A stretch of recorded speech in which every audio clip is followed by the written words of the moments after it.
María Elena Laurnaga asumió como la nueva defensora de vecinos y vecinas de Montevideo. Bueno, y para conocer cuáles son los desafíos en esta nueva etapa, es que la recibimos esta mañana. Bienvenida. ¿Cómo le va? Buenos días. Buen día. ¿Cómo están? Bueno, fue asesora de la OPP, fue legisladora, ahora asume este nuevo desafío. ¿Cuál es el objetivo de sumarse a través de este rol específico? Bueno, primero acepté la propuesta de las mujeres de la Comuna 8 y la gente del Consejo Vecinal 7 que me propusieron esta iniciativa. Yo no tenía previsto volver a esta cosa más pública, ¿no? Y bueno, también el Club Miramar, que es un club que me conoce del barrio. Para mí el objetivo es articular sociedad civil y sistema público, sistema político, ¿no? Es de alguna manera contribuir a que la vigencia de los derechos de los ciudadanos y las ciudadanas de Montevideo pueda ser real y además contribuir con las políticas públicas del departamento para una mejor convivencia, ¿no? Al momento de su votación en la Junta Departamental, la oposición acusaba de que usted capaz que no tenía independencia porque fue asesora de la OPP, fue legisladora por el Frente Amplio. Sí, yo comprendo la posición del Partido Nacional, que fue el que en realidad se opuso. Yo fui electa por mayoría especial de 2/3, o sea que hubo un sector de la oposición importante que me votó. Y bueno, y hubo otro sector, el Partido Nacional, que sostenía ciertas dudas sobre la capacidad de independencia. Yo creo que en la democracia uruguaya tenemos experiencias fundadas sobre cómo, más allá de la pertenencia partidaria de algunas personas, se puede trabajar profesionalmente. Yo primero soy una profesional, muchísimos años de trabajo académico y profesional en materia de políticas públicas, de políticas municipales y de política y gestión municipal, materias de género, y por lo tanto seguro que los voy a convencer de que se puede hacer un trabajo profesional como lo hice. En OPP, mi tarea fue trabajar con todos los gobiernos departamentales y distribuir recursos. Administré un programa de 30 millones de euros que llegó a todos los gobiernos departamentales del país y por lo tanto tengo larga experiencia de trabajo con la oposición, si querés. Pero además siempre pongo como ejemplo dos cosas importantes, ¿no? Si hay, ustedes lo mencionaban en la parte del informativo previo, si hay una política sensible en el país es la política de seguridad, ¿tá? Y todo el tema cárceles. Estando yo en el Parlamento, votamos al señor Garcé, al doctor Garcé, como comisionado parlamentario, que es un notorio dirigente del Partido Nacional. Y en esta oportunidad, el segundo comisionado parlamentario es Juan Miguel Petit, un amigo, pero además es un conocido adherente en su juventud militante del Partido Colorado. Entonces me parece que el gobierno, la mayoría de gobierno, también ha votado gente de oposición para, digamos, para roles delicados, aquellos que tienen mucha incidencia sobre una política pública de alta sensibilidad. Por lo tanto, yo estoy convencida que dentro de un año el Partido Nacional va a estar tranquilo y va a saber que he podido de alguna manera trabajar en forma independiente con ellos, para ellos y para todos los ciudadanos y las ciudadanas de distinto color. Por supuesto que tengo un compromiso de dejar toda militancia política, como lo tiene Juan Miguel, como lo tuvo Garcé en su momento, ¿no? Como lo tienen los integrantes de la Institución de Derechos Humanos, que también voté estando en el Parlamento en la primera experiencia, en la primera generación de la institución, integrada tanto en la primera como en la actual composición de la institución por gente de distintos sectores. Así que yo estoy segura que en mi compromiso profesional y hasta en mi compromiso ideológico, el compromiso es con la ciudadanía y incluye blancos, colorados, verdes, incluye militares, incluye lo que fuere. ¿Qué impronta piensa darle a su gestión? Recuerdo que uno de los informes de la anterior gestión en la Defensoría del Vecino, bueno, daban cuenta que las principales dificultades estaban en la ejecución de derechos, ¿no? La accesibilidad, por ejemplo, de una ciudad que sea igualitaria para todos en materia de transporte, de circulación, pero también, bueno, dificultades con la limpieza. ¿Por dónde piensa empezar a trabajar? Sí, en términos generales, el concepto sería convivencia, ¿no? Contribuir a la mejora de la convivencia. Nosotros tendemos a pensar que la protección de los derechos es el reclamo individual, mi derecho a que el contenedor no me esté en la puerta de mi casa más de un tiempo, mi derecho a que el vecino no me moleste con los perros. Hay una cierta cultura de pensar que la reivindicación del derecho siempre es una cosa individual. Yo creo que los derechos son derechos sociales, son derechos que se generan en el escenario de la convivencia, y así como hay un montón de demandas que son puntuales e individuales, también hay un conjunto de oportunidades que tienen que ver con el trabajo comunitario y social, articular intereses de distinto tipo. Entonces, en ese marco de convivencia, una de las primeras cosas es la mediación comunitaria, que es un programa que ya viene muy bien gestionado por Ana Agostino, mi antecesora, pero que se inició con Fernando Rodríguez, el primer defensor del vecino. Me parece que ese es un programa muy importante. Y otro al que yo le quiero dar mucha impronta es un programa de formación ciudadana. Porque así como vos tenés que tener voz, primero reconocer tus derechos y tener voz para demandar por tus derechos, también tenés que tener obligaciones. Y me parece que la convivencia y los derechos de las personas implican el reconocimiento del derecho, la posibilidad de ejercerlo, pero también el reconocimiento de tu responsabilidad. Y te pongo el caso de la limpieza. La limpieza es una responsabilidad pública, es una política departamental y municipal, combinada entre municipios y gobierno departamental. Pero también es un problema de los ciudadanos y las ciudadanas en no ensuciar. Yo vivo en una zona privilegiada de Montevideo, la verdad, porque vivo en Malvin. Ahora, antes viví en el barrio sur, en condiciones bastante precarias, hace ya unos años. Y te puedo decir que el otro día fui a tirar basura y estaban los dos contenedores vacíos y las basuras tiradas afuera. Y no puedo decir que sean los hurgadores que lo tiraron, porque por suerte hay mucho menos hurgadores que antes, aunque todavía los hay, sino que había basura depositada afuera. ¿Considera que hay menos hurgadores que antes? Porque yo veo más gente revolviendo la basura que antes. Quizás no profesionalmente, digamos, como... Sí, no te lo puedo contabilizar, no sé. Es una impresión. Sí, la mía también, ¿no? Capaz que ha cambiado la modalidad también, ¿no? Pero bueno, yo sé que hay gente que está trabajando en las usinas, hay gente que está con sus motos trabajando en otra condición en lugar de los caballos. Yo creo que se ha hecho un esfuerzo muy importante. ¿Que es insuficiente? Sí, es insuficiente todavía. Yo creo que es insuficiente. Montevideo todavía es una ciudad que no está limpia del todo. Pero bueno, como dijo el otro día un diario, ¿no? El País. Hablamos media hora y lo único que me pone es eso. Montevideo no está limpia aunque ha mejorado. Es verdad, Montevideo no está limpia aunque ha mejorado. Y la tarea es de corresponsabilidad. No, quería saber ese programa de articulación de educación ciudadana en ese sentido que usted mencionaba, ¿cómo lo va, cómo se va a plasmar, en qué lo vamos a ver? Bueno, hay varias iniciativas que ya se implementaron, pero básicamente a través de los municipios y de los gobiernos locales, digamos, también. Yo hace 4 días que asumí, en esos 4 días hubo un feriado y... estoy en este momento, una de las modalidades es también a través de los gobiernos municipales, como te decía. Otra de las modalidades es, continuando la cooperación con la Intendencia, hay un montón de programas de la Intendencia que tienden a mejorar el tema de la convivencia y este es uno de los temas centrales de prioridad hoy con el Intendente Dicandia. Y la otra es fortaleciendo el vínculo con la Junta Departamental. La Junta Departamental tiene varias comisiones de trabajo. El viernes fuimos recibidos por la Comisión de Asentamientos y me parece que con ello se puede contribuir en un montón de cosas. Pero también con el programa de mediación comunitaria. Los programas, la Defensoría, que tiene muy poco personal, tiene 3 personas estables y hay 4 o 6 pasantes de la UTU y pasantes de la UDELAR, o sea que tiene un equipo muy restringido. Trabaja con 15 voluntarios en mediación. Si bien a veces tenés que resolver el problema de la vecina o el vecino que se viene a quejar, hay experiencias de mediación muy interesantes con grupos sociales, por ejemplo, con un asentamiento en este momento importante que están transitando hacia la inclusión social y la Junta Departamental solicitó a Defensoría la mediación. Eso viene ya trabajado desde el año pasado. Te pongo otro ejemplo que me parece muy rico y que yo acabo de conocer porque no lo conocía bien, y es el Consejo Consultivo de Transporte.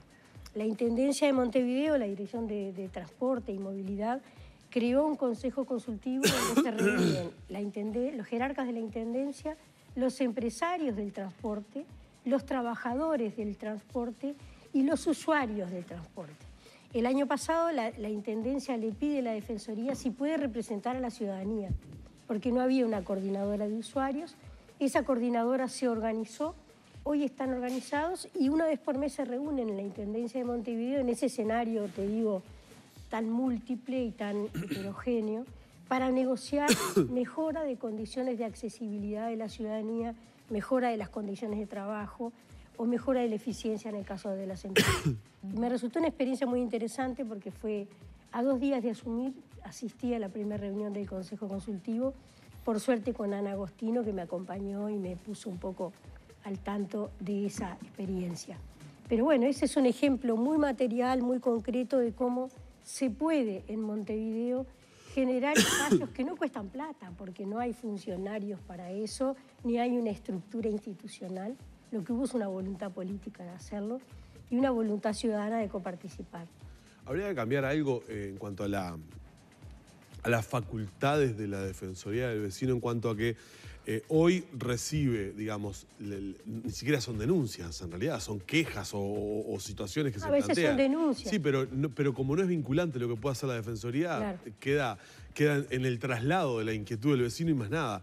En este caso, por ejemplo, la mediación es una acción concreta que permite resolverlo in situ sin llegar a la institucionalidad superior, que puede ser la Intendencia, las alcaldías, los municipios, ¿no? O sea, igual la mediación se hace en coordinación con toda la institucionalidad. No, por supuesto, por supuesto. Vas informando. Por supuesto, pero digo, más allá de eso, ¿se podría mejorar desde el punto de vista del funcionamiento y pensando eso justamente con tan poco funcionario, por ejemplo? Sí. Bueno, mirá, una de las cosas que sí se puede mejorar es yo creo que no es necesario emplear los roles de la Defensoría.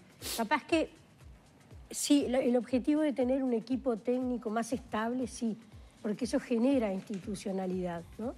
Pero más allá de eso, creo que hay competencias de la Defensoría que hay que profundizar. La Defensoría puede hacer la defensa del ciudadano siempre y cuando el ciudadano haya cumplido con los requisitos previos.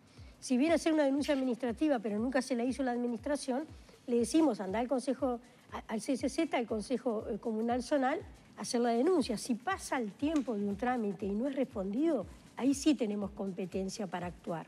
Entonces vos tenés sugerencias al Poder Ejecutivo, al Gobierno departamental en general, tenés normativas que podés proponer y me parece que en este plano hay una línea de trabajo que es la sugerencia en materia normativa, que si tuviéramos un equipo de abogados, por ejemplo, más, digamos... Se podrían hacer recomendaciones de mejor tipo. Se podrían hacer recomendaciones de tipo normativo. Algunas ya las hicieron y, bueno, y tuvieron sus frutos. Ejemplo, en el caso de las pensiones, que es un tema que me preocupa profundamente, el acceso a la vivienda y en particular esa modalidad de pensiones. En el caso de las pensiones, la Intendencia ya está modificando algo de normativa. Sabemos que va a ser absolutamente insuficiente y hay que hacer un trabajo de fiscalización, de control, que el Estado nunca le alcanzan las fuerzas para hacer, que lo pueden hacer los usuarios, los ciudadanos, la gente que vive esa situación. Entonces, yo creo que en materia normativa hay un conjunto de acciones en donde la Defensoría podría contribuir con la Junta Departamental, por ejemplo, en adecuar leyes o normas, regulaciones que puedan mejorar la calidad de los servicios, ¿no?, de las políticas. Uno de los temas que normalmente es recurrente, por lo menos en muchas de las quejas o los llamados de atención que los vecinos nos hacen, tiene que ver con la contaminación acústica. Y una de las críticas que más se hace es la demora en encontrar las soluciones para esos temas. Ha habido casos puntuales de zonas que se han visto invadidas en determinado momento. Eso se da mucho. Hay zonas en las que se concentran determinada cantidad de boliches. Esas zonas varían, no se sabe por qué, la moda se da para otro lugar y los vecinos abruptamente se ven invadidos por una contaminación acústica que lo que normalmente nos reflejan a nosotros es la lentitud en la toma de decisiones. Es decir, es entendible la urgencia del vecino que lleva días sin poder descansar como debe hacerlo para poder ir a trabajar. Entonces requiere de una urgencia, por lo menos en el tratamiento, que normalmente nos expresan que no se da. ¿por qué se dan esas demoras en la búsqueda de las soluciones en cosas que parecerían a priori como cantadas? Es decir, sí, esto no puede ser así, sí, esto debería ser de otra manera. Ese fue un tema de trabajo de la Defensoría muy importante, en el que la verdad todavía no he tenido tiempo de involucrarme. Tengo unas carpetas así para leer de cada tema. Pero yo sé que en ese caso, la Intendencia ha reaccionado con una normativa que es lenta. Cuando el proceso es lento y trasciende el periodo que tiene legalmente la denuncia para ser tramitada, tiene derecho de caer acá en la Defensoría. En la Defensoría ha habido casos de articulación con las empresas incluso, con las empresas que han pedido facilitar la negociación o el vínculo, ¿no? Bueno, creo que uno de los problemas o una de las demoras en la gestión de la cosa pública es una de las quejas más demandadas. Pero además de estos ruidos que a veces se producen, como tú decís, por los boliches, por ejemplo, que son difíciles de articular y de modificar, más allá de la normativa, de la regulación, de la cantidad de intensidad que tiene que tener el sonido, de los factores de aislamiento auditivo, etcétera. Más allá de eso, la mayor cantidad de denuncias que se reciben son de vecinos contra vecinos. Perros, el tema ruidos, convivencia, digamos. El tema perros, ruidos de la casa de al lado, de los vecinos. El primer caso que recibí, el segundo caso que recibí en este caso fue el de una vecina que se está quejando de que sus perros ladran y los vecinos no le dejan tener el perro. Bueno, toda esta cosa de convivencia, pero bueno, son casos individuales. Pero el otro caso que recibí nos van a escuchar justamente con la Institución de Derechos Humanos y otros. El otro caso que recibí esta semana, muy importante, es el de una persona con problemas de movilidad, de accesibilidad, que no puede ir a votar el domingo a un circuito porque no es un circuito accesible. Claro. Y no es digna la condición en la que, bueno, en la que tendrían que ayudarlo a entrar, digamos, subiendo su silla o qué sé yo. Nos pusimos en contacto la Institución Nacional de Derechos Humanos, la Dirección de Accesibilidad de la Intendencia de Montevideo, hablamos con mucha buena disposición con el presidente de la Corte Electoral, con el doctor José Arocena. Y bueno, de aquí al al domingo no podemos resolver esta situación en forma general, pero empezando, y ya se los comunico a ustedes, conjuntamente con la Institución de Derechos Humanos, porque esto trasciende la competencia de la Defensoría, es de carácter nacional, pero vamos a empezar ya el lunes que viene conjuntamente un ejercicio de ponerle voz a este problema, trabajar con el Parlamento Nacional, trabajar con la Corte Electoral para que se habilite una normativa, digamos, que la Corte Electoral tenga competencias para poder modificar algunas cuestiones normativas.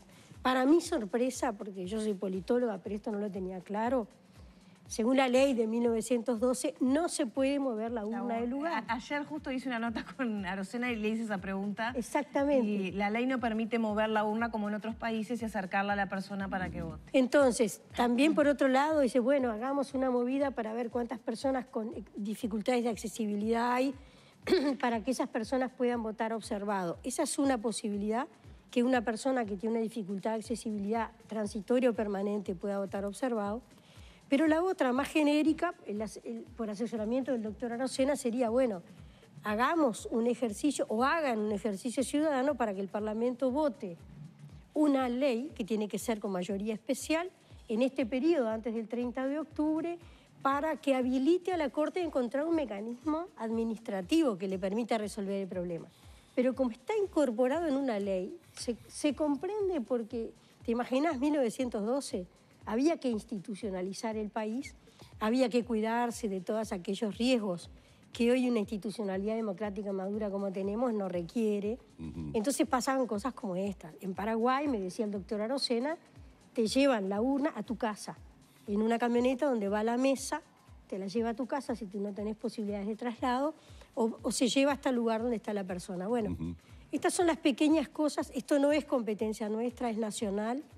Nos consta que la Dirección de Accesibilidad, Federico Lezama, ha estado también moviéndose por esto, pero lo que te quiero contar es que no es nuestra competencia, nos trasciende, pero somos una voz que suma un poquito y hoy estoy utilizando este espacio para que esa voz se escuche, ¿no? Vamos a agradecerle a María Elena Laurnaga, que ha asumido como nueva titular de la Defensoría de Vecinas y Vecinos de Montevideo estos minutos aquí en la mañana de Arriba Gente. Que tenga una buena jornada, Bueno, muy amable. Muchas gracias igualmente. Gracias. Vamos cerrando por aquí la entrevista junto a la nueva titular de la Defensoría de Vecinas y Vecinos de Montevideo.